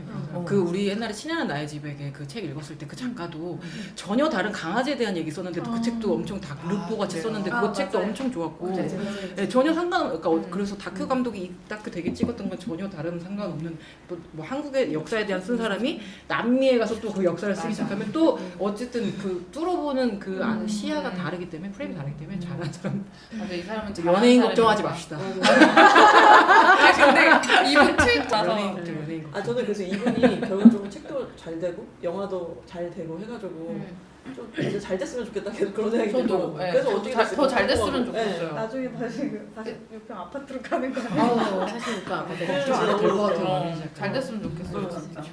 트위터 보면은 막 너무 힘들다고 그쵸. 계속 올라와 정말? 있어요. 왜냐면 근데 다큐멘터리가 진짜 힘들. 힘들죠. 없어. 그래서 저도 요즘은 트위터로만 보니까 그리고 이제 그 트위터에서 힘들 때 뭐 어머니 이제 돌아가신 얘기 뭐 그러면서 이제 유품 정리한 얘기 계속 보니까 좀 걱정하는 지금 그런 상황이라. 그러니까 절절하게 쓰는 것 같아 뭐든지 되게 솔직하게. 진짜 그래서- 너무 솔직해. 그래서 인간이 우리가 트위터나 뭐 인스타는 완전 다른 거고 그렇게 맞아요. 되게 솔직하게까지 안 쓰잖아요. 어쨌든 근데 그치. 그것마저 그렇게 쓰는 사람이 아닐까? 그럴 수도 음. 있죠. 저는 트위터 보진 않고. 그래서 무슨 반전이 있어요 이분한테? 그 트위터에 지금 그분이 그 어머니 유품 정리하다가 좀 발견한 건데 자기가 입양이 된 것 같다. 그 영화를 보시면 어머니가 그 감독님 엄청 진짜 사랑하는 게 막 느껴지고 책에서도 막 자기 그 팬이라고 막 좀안 하잖아요. 닮았어요. 아, 그쵸. 안 그래서 닮았어요. 느꼈어, 안 닮았어요. 아, 그걸 느꼈구나. 아니 그냥 뭔가 되게 너무 나는 이 얘기했을 때 약간 의자에서 떨어질 줄 알았는데. 어릴 줄 알았는데. 좀 얘기해주긴 했잖아요. 그 어머니 그래요? 돌아가셨다더라 막 이런 얘기는 팀장님이 해줬잖아요. 그래서 음. 그 입양할 수도 있다 막 이렇게. 그 나 얘기 너무 난 진짜 그 얘기 듣고 네, 약간 순간 닭이 됐어. 닭살이 너무 돋아가지고. 너무 진짜라고 생각하면은 너무 자잘했을 것 같아요.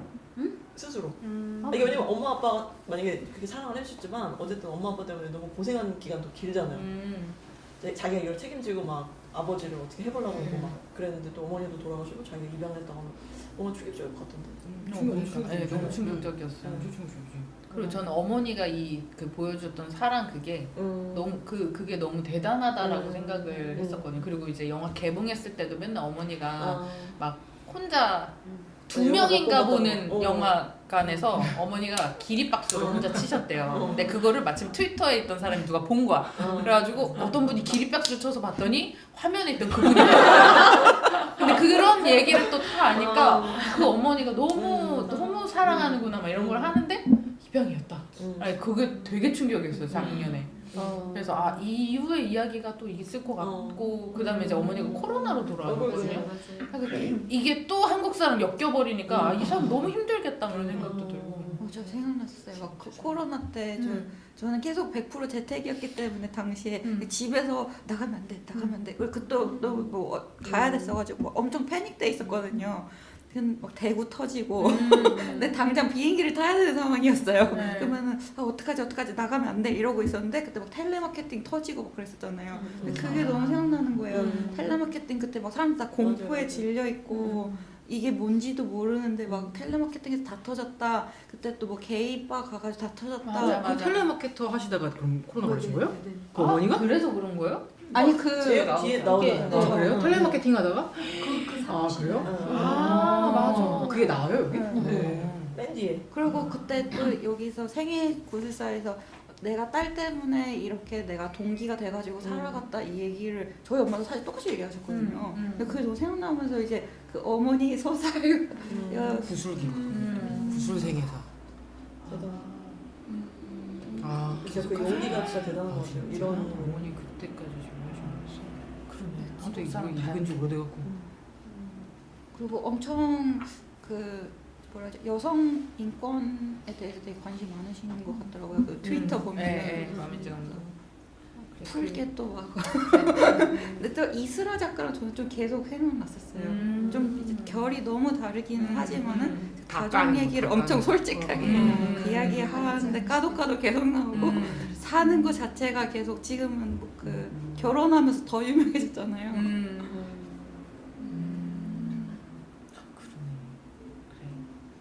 다음엔 뭐 만들지 저 되게 궁금하더라고요. 맞아요. 지금도 중산층이라는 용어를 써요? 사실 우리 세대 때는 되게 없어진 것 같아, 그 단어는. 잘 안 쓰는 것 같아. 잘 안 쓰죠. 이제 없어진 것 같아. 이단 아무도 때 쓰지 않아. 꽤 여러 번 나오는데 지금 중산층의 뭔가 기준 이런 것들이 있는데 궁금한 IMF 이전에 많이 쓰던 말 그치. 같아요. 기준 근데 가끔씩 뉴스에 나오긴 나왔던 것 같아요. 근데 아무도 공감을 못 해서 공감을 그렇지. 못해서 그렇지. 근데 그거는 있었어요. 최근에 중위소득 75에서 200? 그 숫자 사회라는 책을 읽고 있는데 예전에 읽고 있었는데 사람들이 다 중산층을 꿈꾸고 나 중산층은 이 정도 할 거야 라는 그 수치를 보여주는 건 있었어요. 근데 그게 다 엄청 높은 거예요. 그래서 나는 아까 얘기하신 거죠. 난 샤프심 사면 너무 행복해 하는데 다른 사람들은 그냥 만년필 쓰고 있고 그거에 대해서 오는 괴리감에 대해서 사람들이 되게 크게 느낀다고 또 하더라고요. 그 중산층이 사실은 중산층이 아닌데 그 SNS 같은 게 더 많이 발달되면서 중산층이라는 단어가 아예 파사삭 부서진 것 같은 그런 느낌이 들어요. SNS가 SNS. 아 거기에서 이제 다들 말하잖아요. 나는 뭐 이 정도. 그리고 약간 그게 실제인지 과장된 건지 알 수 없지만 어쨌든 그걸 보고 우리는 생각하는 거니까. 제가 지난 우리 책 증정하는 거 할 때 추천해주신 책 뭐지?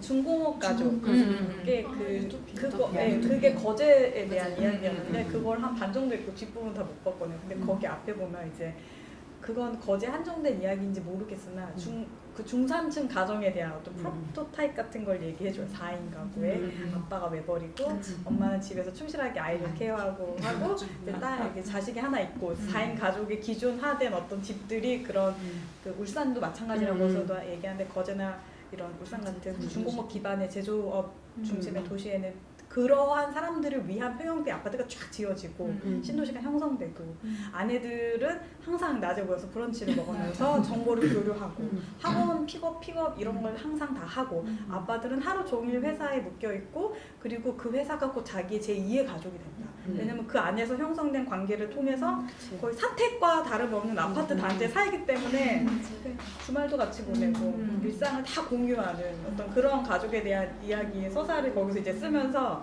당시에 규정됐던 중산층 가족에 대한 이야기가 있었어요. 근데 그 부류들이 한 10년 전 데이터 기준으로도 연봉 7천 이상 받는 아빠 혼자 벌어서 그러니까 충분히 그걸 먹고 살면서 지방에서 집값이 상대적으로 서울만큼은 안 비싸니까 소비를 충분히 풍족하게 하면서 살 수 있는 구조였고 엄마도 자식도 크게 불만이 없었다. 뭐 이런 이야기를 읽은 것 같아요. 네, 그 책에서. 근데 이 얘기 하시니까 저는 뭐 당연히 맞벌이고 뭐 당연히 뭐 중산층 그런 삶이 가능해? 라고 했는데 제 친구가 그 광교 살거든요.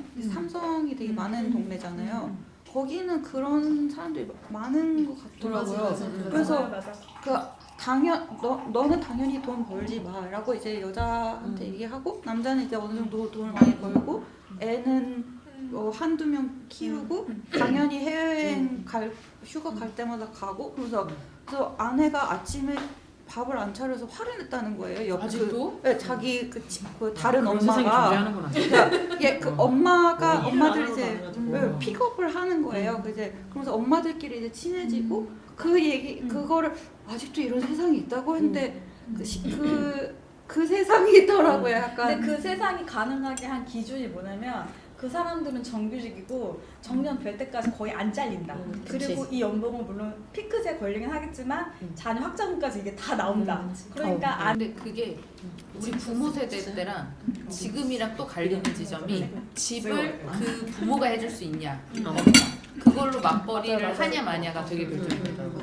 그래서 제 주변에는 이제 맞벌이라는 친구들이 되게 많은데 걔네들은 이제 뭐 시댁에서 뭘 안 받았을 경우에는 이제 맞벌이를 하는 거죠. 근데 받은 애들은 그냥 자기의 어떤 그걸 위해서 이렇게 기를 쓰고 나온 애들이 있어도 그냥 뭐 시댁에서 집을 해주면서 그냥 그만둬라 라고 하면 이제 그 소리 듣기 싫어서 안 받았다 뭐 이런 경우들도 있고 그래서 이제 그렇게 이제 결혼해가지고 애 낳고 사는 사람들 보면 이게 집이 어떻게 해결되냐 그게 사실은 되게 관건인 것 같아요. 이제 그러니까 그 시절 이게 안 되니까 다 정상가족 이데올로기를 젊은 세대들이 다 그냥 그죠. 정상가족 다. 이데올로기라고 해버리는 그러니까 거야. 이건 정상가족이 진짜 지나간 얘기거든요. 근데 예전에는 맞벌이를 안 해도 그냥 혼자 벌어서 어쨌든 뭐 몇 년 일하면서 집을 살 수 있었잖아요. 그냥 번듯한 집을. 지금도 뭐 작은 집이면 살려면 사겠지. 근데 이제 정말 4인 가정을 위한 번듯한 집을 살 수가 있었는데 지금은 그게 아니니까 나 혼자 벌어서는 안 되고 맞벌이를 해도 힘드니까 이제 이 집 저 집에서 다 이제 돈을 대줘가지고 이제 꾸려야 되니까 그게 잘 안 되는 그 차이가 있는 것 같아요. 그래서 이제 정상가족이라는 게 진짜 이 정상가족을 물려주는 그런 게 된 것 같아요. 그래서 물려받지 못하면 정상가족을 만들지 네, 못하는 정상가족의 어떤 그 포맷과 그 인프라를 집을 해주면서 물려주는 그러니까 또 하나의 가족이 형성될 때 그 집을 깔고 자산의 출발이 있느냐, 뭐 대출이 있냐 없냐 그걸 차차차 집이 있느냐 없느냐가 시작점이 다르잖아요. 그러니까 이미 금수저예요. 여기는 이미 금수저가 된 거예요.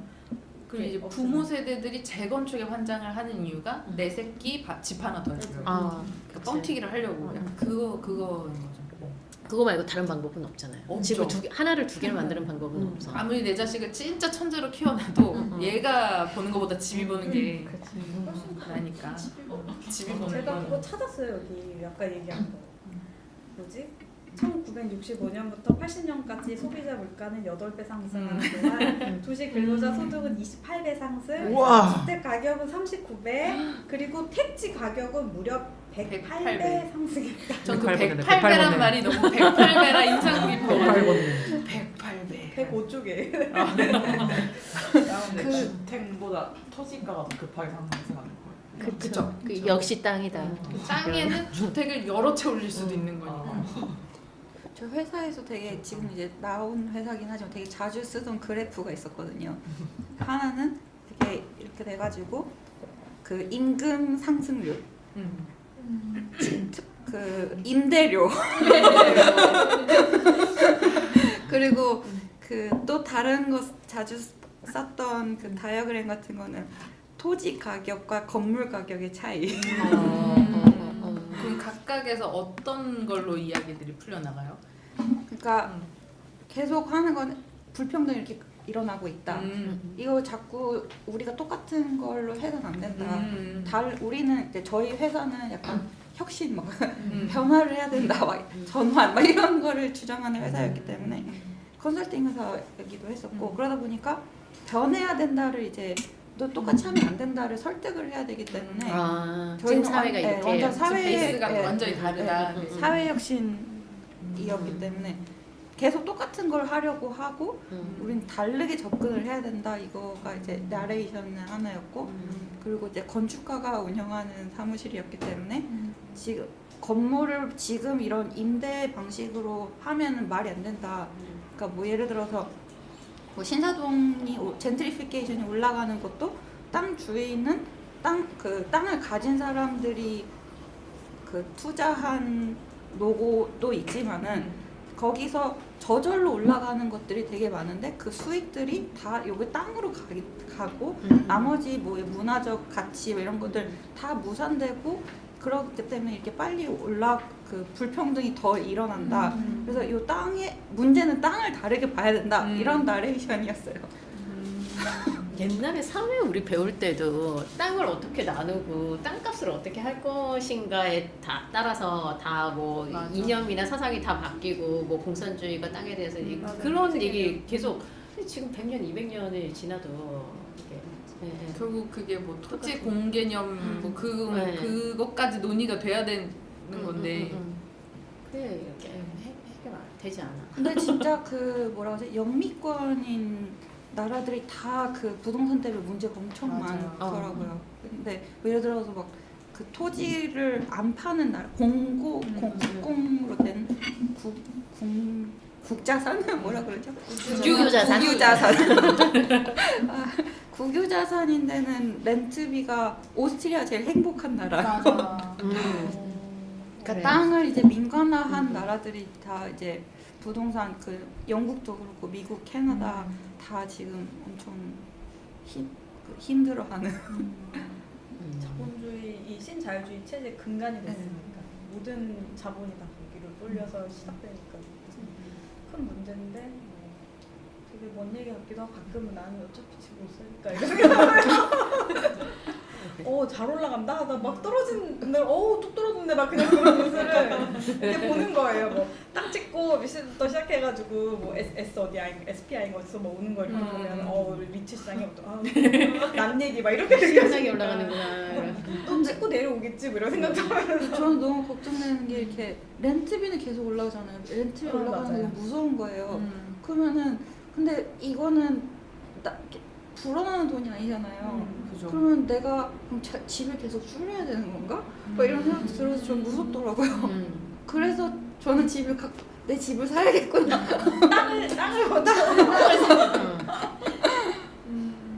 작은 거라도 사야겠다. 막 하다못해 오피스텔이라도 사야 되나? 막 이런 생각이 저는 왜냐면은 내 임금은 늘어나지 않을 거고 결코 난 따라가지 못하는데. 네. 근데 그러면 내 집이라도 있으면은 렌트를 안 내야 되니까 렌트비가 오르진 않을 테니까 집값이 안 올라도 그래도 렌트비가 오르는 일은 없으니까 그죠? 최소한 이 집에서 그냥 내 지출은 끝나니까 그런 생각 진짜 들긴 해요. 그래서 저는 이제 집값이 조금 떨어지겠지. 그때 작은 거라도 하나 해서 노후를 그냥 뭐 이렇게 뭐랄까 집 고민은 일단 끝내야 되나 뭐 이러다가 제가 재건축 뭐 이런 걸 막 봤잖아요. 그러니까 이게 재개발로 묶이는 지역이면 안 되는데 이 생각이 드는 거예요. 그래서 어디를 작은 걸 하더라도 또 너무 그 인프라가 안 돼 있는 데를 하면 재개발로 묶여버릴 것 같고 인프라가 돼 있는 데는 비싸고 좀 보러 다니시는구나. 네이버 부동산 엄청 보죠. 부동산. 저 이 책 읽으면서 약간 그런 생각 들었던 게 이렇게 막 진짜 허허벌판에 막 돈 벌 때 그거 읽을 때 그 생각 좀 들었어요. 아 역시 한국은 먼저 태어난 놈이 임자다. 그래서 그 당시에 이미 막 성인이셨고 어른이셨고 막 사업을 할 수 있는 나이대였잖아요. 그래서 아 먼저 태어난 사람 일단 땅 일구고 그 사람들이 어떻게 하냐에 따라서 달라지는 거잖아요. 그래서 약간 60대, 70대 다 헤쳐먹고 이 얘기하는데 아 약간 한국은 진짜 그 미래를 생각하지 않는 거야. 미래 세대를 전혀 생각하지 않고 내 때에서 다 헤쳐먹는 그게 약간 아니 근데 그것도 또 사람 나름인 것 같아요. 왜냐면 저희 울산에 관한 얘기를 읽으면서 울산에서도 집장사 좀 해서 집장사를 어쨌든 돈을 좀 버셨잖아요. 아파트를 사서 뭐 몇 배 올랐다 이런 거. 뭐 그런 얘기는 처음 들어. 왜냐면은 제가 살았던 이제 제가 어렸을 때 환경 그러니까 엄마의 모든 가족들이 거기 살아서 제 친척이 굉장히 많아요 울산에. 그러면은 한 8가정을 내가 동시에 보면서 자란 거잖아요. 네. 어떤 집도 그런 수완이 있었던 집이 없어. 이것도 역시 덜로시벨이구나. 실수요자. 어떤 집에 실수요자로 잡히는 가정. 그리고 심지어 이제 우리 엄마 아버지는 뭐 그런 생각 같은 거 뭐 아파트 이런 거에 대한 감도 전혀 없고 심지어 이제 그 다음에 뭐 빌라 뭐 그냥 평범한 주택에서 빌라를 사서 뭐 이렇게 살았나 이러고 가격이 좀 떨어졌어요. 그래서 야 사람이 썼으니까 감가상각이란 게 있는데 가격 떨어지는 게 당연한 게 아니야? 이렇게 얘기하시는 분들이었단 말이에요. 그러니까 이게 다 될놈들이고 똑같은 시대를 살았어도 아무런 감각도 없고 아무런 생각도 없는 한 8집을 내가 보고 살았더니 울산이 집안을 이렇게 보내버린다고? 울산 진짜 아무도 그걸 집 사고 팔아서 돈 벌었다는 사람 아무도 없었어요. 근데 말씀하신 그거를 이 틀에서 그래서 다 그거가 되기 위해 일정 부분 노력하잖아요. 그래서 그 틀에서 사실을 벗어날 수 없어요. 자본주의에 살기 때문에. 먹을 밥도 없으면서 나의 고부함을 지킨다는 말이 안 되지만 그래서 이 틀을 안에서 내가 조금이라도 나다울 수 있는 방법이 뭘까? 내 인생을 만약에 반을 살았다면 앞으로는 반 남았고 그 중에 여기서 65세부터 75세까지는 앞으로 75세부터 85세까지는 병들다 죽는 게 평균이래요. 그럼 75세부터는 어쨌든 아프는 거잖아요. 빠르면 60대일 수도 있고. 맞아요. 그러면 지금 몇 년 안 남았어요. 그리고 몇 년 안 남은 이 기간을 어떻게 해야 될 것인가. 그러니까 다 노후 준비만 얘기하는데 또 다른 노후 준비를 할 수 있을 것인가. 그래서 이 생각을 그것과 같이 많이 되게 생각했어요. 엄마가 후회할 때 그런 이야기 했었잖아요. 돈 잘 벌었을 때 좀 모아서 노후 준비도 하고 대비책을 500만 원을 생활비로 썼었대잖아요. 그러니까 화출 부지 뭐 말고 그걸로 그냥 그러니까 저축을 아예 안 했다. 근데 그때는 금리가 너무 낮았으니까 상대적으로 투자하는 게 훨씬 고금리였으니까 뭐 그런 얘기하는 거 보면서 저희 엄마 얘기도 많이 생각나고 노후 준비해라, 노후 준비해라, 노후 준비해라. 예전에는 어르신들이 한 60대, 70대면 돌아가셨잖아요. 그러니까 그때 그러면 이제 그 자녀 세대가 30, 40대에 그 유산을 받는 거예요. 맞아. 그러니까 한참 벌 때 부를 늘릴 수 있는 수단이 유산으로도 있었던 건데 지금은 이게 더 길어지니까 그것도 없는 거예요. 부모 자식간의 사이도 안 좋아지는 거예요. 온전히 자기가 벌어가지고 어쨌든 자기 생을 준비해야 되는 세대가 이제 지금 30, 40대부터 시작된다고 하더라고요. 근데 지금 사회 전체 시스템이 65세 은퇴하고 5년 후에 죽을 거야. 이 전제 그 4인 가족이 그거잖아요. 정상 가족이 여자는 그 노인을 부양하고 아기를 키우고 남자는 돈을 벌어오고 그렇기 때문에 이게 시스템이 온전해가지고 그러면은 남자는 국가 생산력을 더하고 근데 이게 이제 하나도 안 맞는 안 맞는 거. IMF 이후로 사실 거의 안 맞는 거.